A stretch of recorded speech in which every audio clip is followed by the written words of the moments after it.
Welcome to alliance IAS academy. This is Abhishek Pal और मैं आपके साथ कंडक्ट करने वाला हूँ डेली करंट अफेयर एमसीक्यू की सीरीज़, जिसमें कि आज जो आपकी सीरीज़ है वो है डे 111 और इसमें हम कुछ करंट अफेयर के क्वेश्चंस को अपने एमसी के थ्रू कवर कराएंगे।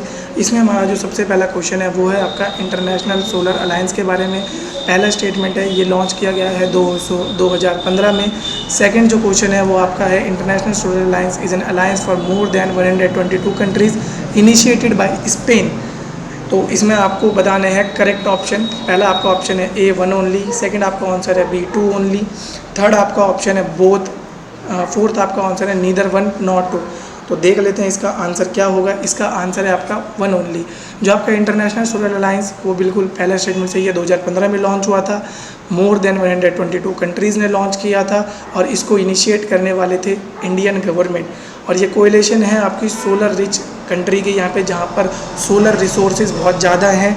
और ये मेजरली आपकी कहाँ पे पड़ती हैं, Tropic of Cancer and Tropic of Capricorn के बीच में लाई करती हैं, ताकि ये सोलर एनर्जी को अच्छे से हार्नेस कर पाए।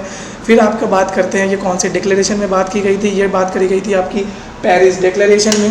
पेरिस डिक्लेरेशन में पहली बार इंटरनेशनल सोलर अलायंस की बात होती है और इसमें आपका कई सारी चीज़ें और भी डाली जाती हैं, like solar R&D, capacity building, इन सब चीज़ें के बारे में बात करते हैं। फिर हम बात करते हैं सेक्रेटरीट के। इंडिया और फ्रांस ने जॉइंटली इसको बनाया था। तो आपके ऑप्शन में क्या लिखा था, स्पेन, तो इसीलिए वो ऑप्शन गलत हो जाता है। तो यहाँ पे क्या आना चाहिए था आपका फ्रांस, जिसने कि फाउंडेशन स्टोन लेड किया था ISA के हेडक्वार्टर का। और इसका अगर हम सेक्रेटरीट की बात करें तो ये आपका इंडिया में कहाँ पे, गुरुग्राम में पड़ता है।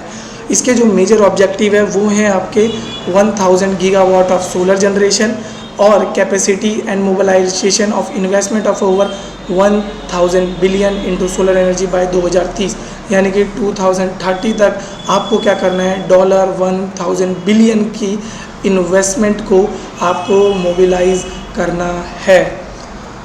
फिर बात करते हैं ये आपका ट्रॉपिक ऑफ कैंसर और कैप्रिकॉर्न। तो देखिए जितनी भी यहाँ पे बीच में कंट्रीज़ लाई करती हैं उनको आपको देखना है, और ये ज़्यादातर इसके बीच में लाई करती हैं या फिर पार्शली लाई करती हैं। अब आपको बात करते हैं इंटरनेशनल सोलर अलायंस की असेंबली की। देखिए इंटरनेशनल सोलर अलायंस की जब आप बात करते हैं तो उसकी एक असेंबली है, जिसमें कि जितनी भी कंट्रीज़ उसके मेंबर्स हैं वो सब आके एक असेंबली में बैठते हैं और अपनी चीज़ों को डिस्कस करते हैं, और वहाँ पे उनसे ही आपका डिसीज़न लिया जाता है। और कोई भी अगर डिसीज़न के रिगार्डिंग, इम्प्लीमेंटेशन के रिगार्डिंग कोई भी कंसर्न है तो वो आपका कहाँ पे लिया जाता है, इंटरनेशनल सोलर अलायंस की असेंबली में। अब आपको बताना है, ये देखिए इंटरनेशनल सोलर अलायंस में इंडिया का जो कंट्रीब्यूशन है, NTPC to contribute 1 billion to the corpus fund of 15 billion that India is providing to ISA। यानी कि इंडिया कितना दे रहा है, 15 बिलियन का फंड दे रहा है। किसको दे रहा है, आपका ISA को, ताकि सोलर एनर्जी अच्छे से डेवलप हो पाए। अब बात करते हैं सेकंड क्वेश्चन की। The dash consent is mandatory when the private citizen want to initiate a case of contempt of court against a person. क्या वो प्रेसिडेंट की कंसेंट है, क्या वो प्राइम मिनिस्टर की कंसेंट है, क्या वो चीफ जस्टिस की कंसेंट है, या the none of the above. तो जब आप बात करते हैं कंटेम्प्ट ऑफ कोर्ट की तो याद रखिएगा यहाँ पे प्रेसिडेंट की कंसेंट बिल्कुल ज़रूरी नहीं है, प्राइम मिनिस्टर की कंसेंट बिल्कुल नहीं, चीफ जस्टिस की कंसेंट बिल्कुल नहीं। यहाँ पे जो कंसेंट जरूरी है वो आपकी AG यानी कि अटॉर्नी जनरल की कंसेंट बहुत मैंडेटरी है। लेकिन इसमें आपको एक चीज़ ध्यान रखनी है, when the court itself initiate a contempt of court case AG consent is not required. यानी कि अगर सुप्रीम कोर्ट सुओ मोटो, ये एक लैटिन टर्म होती है, जब कोई भी अथॉरिटी या कोई भी ऑर्गेनाइजेशन खुद से वो काम करता है उसको हम बोलते हैं सुओ मोटो। तो जब सुप्रीम कोर्ट सुओ मोटोली जब आपका कंटेम्प्ट ऑफ कोर्ट लगाता है तो उसको AG की कंसेंट बिल्कुल भी नहीं चाहिए। अब बात करते हैं कि अगर AG ने अपनी कंसेंट को डिनाई कर दिया, अगर AG के पास कोई केस आया और AG ने उसे मना कर दिया तो वो केस वहीं के वहीं समाप्त हो जाएगा और उसके ऊपर आगे कोई चर्चा नहीं होगी। फिर आगे बात करते हैं कंटेम्प्ट ऑफ कोर्ट की, जो उसकी पोजीशन है under Indian constitution. Indian constitution में कहाँ से कंटेम्प्ट ऑफ कोर्ट के बारे में बात करी गई है। Article 129, supreme court shall be the court of record and shall have all the power of such court including the power to punish contempt of itself. यानी कि ये बात कर रहा है सुप्रीम कोर्ट के पास सारी पावर्स हैं, उसके खिलाफ अगर कंटेम्प्ट होता है तो वो उसको भी आपका देख सकता है, पनिश कर सकता है। सेम पावर आपकी आर्टिकल 215 में आपका किसको दी गई है, हाई कोर्ट में दी गई है। फिर जब आप बात करते हो आर्टिकल 144, इसमें बात करी गई civil and judicial authorities to act in aid of the supreme court, यानी कि जो भी आपकी सिविल और जुडिशियल अथॉरिटीज़ होती हैं वो किसकी एड पे काम करेंगी, सुप्रीम कोर्ट की एड पे काम करेंगी। फिर हम बात करते हैं article 141, law declared by the supreme court to be binding on all courts. अगर सुप्रीम कोर्ट ने कोई भी लॉ को डिक्लेयर कर दिया तो वो आपका पूरी की पूरी टेरिटरी में बाइंडिंग हो जाएगा, उसे हम बोलते हैं law of land. Law of land ये एक इम्पॉर्टेंट टर्म है जो आपको याद रखनी है अपने एग्जाम के पर्पज़ से। थर्ड क्वेश्चन जो कि आपके लिए बहुत इंपॉर्टेंट है, ये रिसेंट न्यूज़ में था, मार्ट एंड सन टेम्पल, ये कहाँ पे पाया जाता है, क्या ये केरला है, क्या ये जम्मू कश्मीर है, क्या ये लद्दाख है, क्या ये असम में है। तो जब आप बात करते हैं तो ये आपका कहाँ पे पड़ता है, ये आपका पड़ता है JNK, जम्मू एंड कश्मीर में। इसको बनाया किसके द्वारा गया था, by the third ruler of Karkota dynasty. कब बनाया गया था, 8th सेंचुरी, और इसको डिस्ट्रॉय किया गया था मुस्लिम रूलर सिकंदर शाह मिरी के ऑर्डर्स पे। ये टेंपल इसलिए इम्पॉर्टेंट हो जाता है क्योंकि इंडिया में जो 2 टेंपल अभी प्रेजेंट है, कोणार्क एंड मोढेरा, जो कि बहुत इंपॉर्टेंट है आर्ट एंड कल्चर के पर्सपेक्टिव से, ये टेंपल उनसे भी पुराना है, तो इसलिए बहुत इंपॉर्टेंट हो जाता है। ये देखिए, ये इस टेंपल के रिमेन्स है, ये आपका JNK में पाया जाता है। चौथे क्वेश्चन की तरफ चलते हैं, ट्राइकाकोलोजोल एंड ब्यूप्रोफेजिन, ये आपके 2 तरह की चीज़ें हैं। Which are the cause of concern are used in, ये बहुत ही ज़्यादा हार्मफुल है, तो हमें ये बताना है ये किस चीज़ में यूज़ होती हैं। A, क्या ये पेस्टिसाइड की तरह यूज़ होती हैं, B, क्या ये प्रिजर्वेटिव की तरह यूज़ होती हैं, C, क्या ये फ्रूट राइपनिंग एजेंट है, D, क्या ये मॉइस्चराइजिंग एजेंट है इन कॉस्मेटिक। तो देखते हैं इसका आंसर क्या है। इसका जो आंसर है वो है आपका A, यानी कि किसकी तरह यूज़ होते हैं, pesticides found in rice export. तो देख लेते हैं ये होते क्या हैं। जो आपका ट्राइकोलोजोल है वो आपका फंगसाइड है, जो कि आपको लीफ या पेनिकल जो ब्लास्ट हो जाते हैं पैडी में, उनको रोकने में हेल्प करता है, और ये आपका यूरोपियन यूनियन में क्या है, बैन है। फिर आपका ब्यूप्रोफेजिन, ये क्या है, आपका एक तरह का इंसेक्टिसाइड है, जो कि आपका किस चीज़ को कंट्रोल करता है, आपके पेस्ट को कंट्रोल करता है, सॉरी, और ये भी आपका EU में बैन है। फिर हम चलते हैं अपने 5वें क्वेश्चन पे। ये बात कर रहा है सिंस द LPG रिफॉर्म, यानी कि LPG रिफॉर्म हमारे कब हुए थे, 1991 में। ये बात कर रहा है कि इंडिया तभी से क्या है, कंसिस्टेंटली एक नेट एक्सपोर्टर है एग्री प्रोडक्ट्स का, यानी कि एग्रीकल्चर के जितने भी हमारे प्रोडक्ट्स हैं उनको हम ज़्यादातर एक्सपोर्ट करते हैं। तो ये यहाँ पे बात कर रहा है। सेकंड बात कर रहा है India is the net exporter of pulses and vegetable oil. तो देखिए, जब आप यहाँ पे देखेंगे, पहला स्टेटमेंट आपका बिल्कुल सही है, यानी कि इंडिया यस बिल्कुल एक नेट एक्सपोर्टर है। और ये इसलिए न्यूज़ में था कि 2019 और 2020 में इंडिया ने 2.5 करोड़ का मार्क को छुआ था एग्री एक्सपोर्ट की, जब आप बात करते हैं।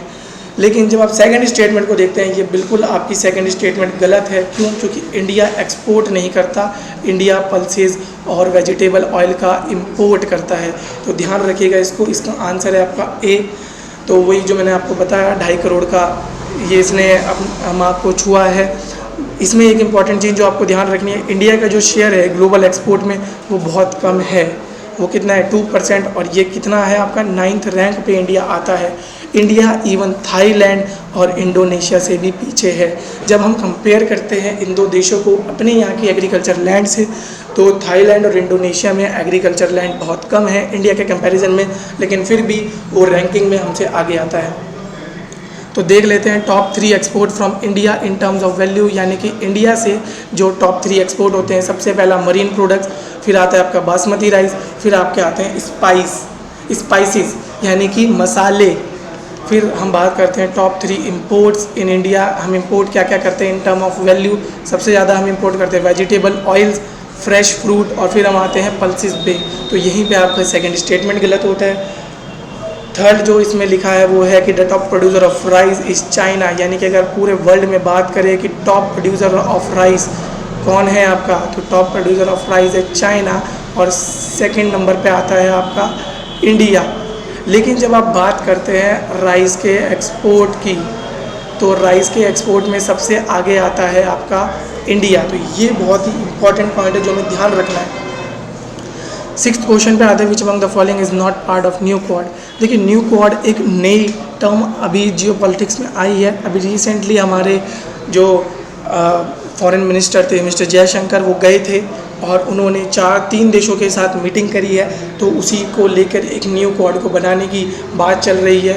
तो हमें बताना है कि इनमें से कौन नहीं है। तो जैसे कि मैं आपको बता ही चुका हूँ, तो इंडिया तो बिल्कुल होगा, तो पहला ये डी ऑप्शन हट जाता है। फिर आपके पास बचता है यूएई, ईरान और इजराइल। तो देखिए इसमें जो आपका आंसर है वो है आपका ईरान, यानी कि आपका क्वाड में, नए क्वाड में कौन नहीं आता है, आपका ईरान नहीं आता है। तो बात कर लेते कौन कौन है। एक तो यूएस है, यूएई है, इजराइल है और इंडिया तो आपका है ही। फिर हम बात करते हैं 7th क्वेश्चन की आज के। Which of the following country share borders with both the Black Sea and the Caspian Sea. देखिए एक मैप बेस्ड क्वेश्चन है और अगर आपने मैप को ध्यान से देखा होगा तो ये क्वेश्चन आपके लिए बहुत ईजी हो जाएगा।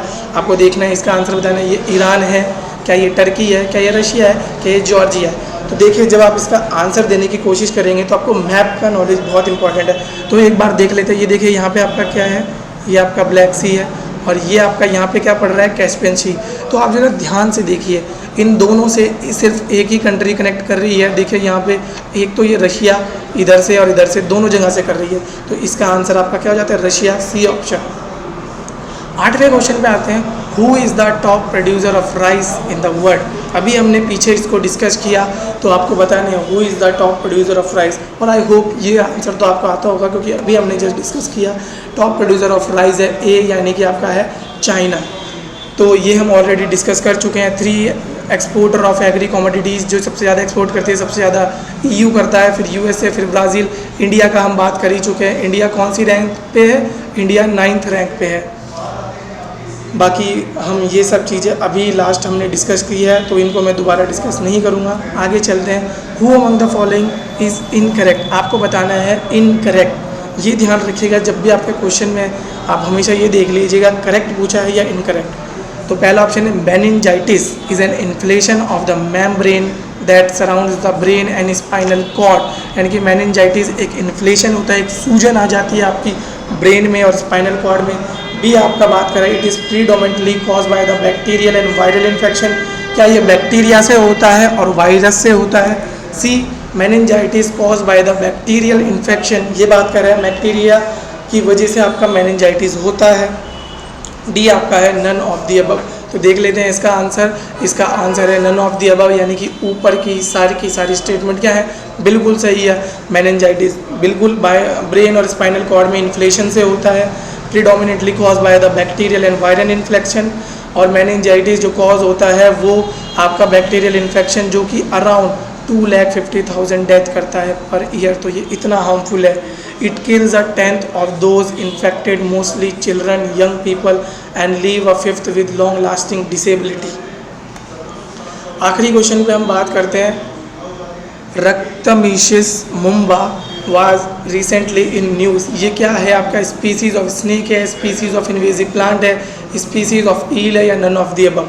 तो देख लेते हैं, बहुत इफेक्चुअल क्वेश्चन है। इसका आंसर देखते हैं। इसका आंसर है ये आपका सी, यानी कि ये क्या है, एक स्पीसीज ऑफ ईल है। तो इसके बारे में बात करते हैं। A new species of swamp eel belonging to the genus Rakthamichthys. ये कहाँ पे पाई गई है, आपकी मुंबई के पास पाई गई है और इसको नेम दिया गया है रक्ताइसिस मुंबा। तो आप मुंबा से सीधा लिंक बना सकते हैं Mumbai. Unlike the other species its genus the mumba lack eye, यानी कि इसके पास आंखें नहीं होती, फिन्स नहीं होते और इसके पास स्केल्स भी नहीं है। Has a jaw equal in forward extend, different gill aperture, crescentic sac, cephalic. तो ये क्या होते हैं, आपके क्रिसेंटिक सेक होते हैं। The species different from is congener from Western Ghat, यानी कि इसी की तरह का एक मिलता है आपका वेस्टर्न घाट में, लेकिन ये उससे थोड़े मायनों में डिफरेंट होती है। वेस्टर्न घाट पे जो ईल पाई जाती है उस पर क्या होता है, position of jaw protecting forward equally when viewed laterally, absence of eye, having more vertebrae. तो ये इन दोनों के बीच में डिफरेंट है। The present known habitat of the species is only in Mumbai. तो अभी ये कहाँ पे पाए जाते हैं, सिंपल मुंबई में। तो थैंक यू आज के करंट अफेयर्स के लिए। और इसी के साथ हम एक और चीज़ बताना चाहेंगे कि हम धीरे धीरे ट्राई कर रहे हैं कि और भी नई चीज़ें आपके लिए लाते रहें। तो प्लीज़ आप इस पर बने रहिएगा हमारे यूट्यूब चैनल पे। Thank you very much.